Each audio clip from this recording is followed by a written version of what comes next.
പണ്ട് ദേവന്മാരും അസുരന്മാരും നിരന്തരം യുദ്ധം ചെയ്യാറുണ്ടായിരുന്നു. അവർ ജീവിച്ചിരുന്നത് രണ്ട് വ്യത്യസ്ത ലോകങ്ങളിലായിരുന്നു. ശ്രീരാമന്റെ കാലമായപ്പോൾ അസുരന്മാർ കുറച്ചുകൂടി അടുത്തു.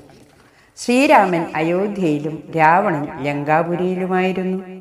പിന്നീട് അസുരന്മാർ ദേവന്മാരുടെ കുടുംബത്തിലേക്ക് കുടിയേറി. കംസൻ കൃഷ്ണന്റെ അമ്മാവനായിരുന്നു. എന്നാൽ ഇന്ന് അസുരന്മാർ നമ്മുടെ മനസ്സിനുള്ളിൽ തന്നെ കുടിയേറിയിരിക്കുന്നു. മനസ്സിനുള്ളിലെ ഈ ശത്രുക്കളെ തോൽപ്പിച്ചാൽ മാത്രമേ നമുക്ക് യഥാർത്ഥ വിജയം കൈവരിക്കാൻ സാധിക്കുകയുള്ളൂ. അഹങ്കാരം, അസൂയ, അത്യാഗ്രഹം, വിദ്വേഷം തുടങ്ങിയവയാണ് ഈ ശത്രുക്കൾ. ശാന്തിയും സമാധാനവും നേടിയെടുക്കാൻ നമ്മൾ ഒരു വലിയ യുദ്ധത്തിന് തയ്യാറാകേണ്ടിയിരിക്കുന്നു. ഇത് തോക്കും ബോംബും ഉപയോഗിച്ചു ബാഹ്യമായി ചെയ്യേണ്ട യുദ്ധമല്ല.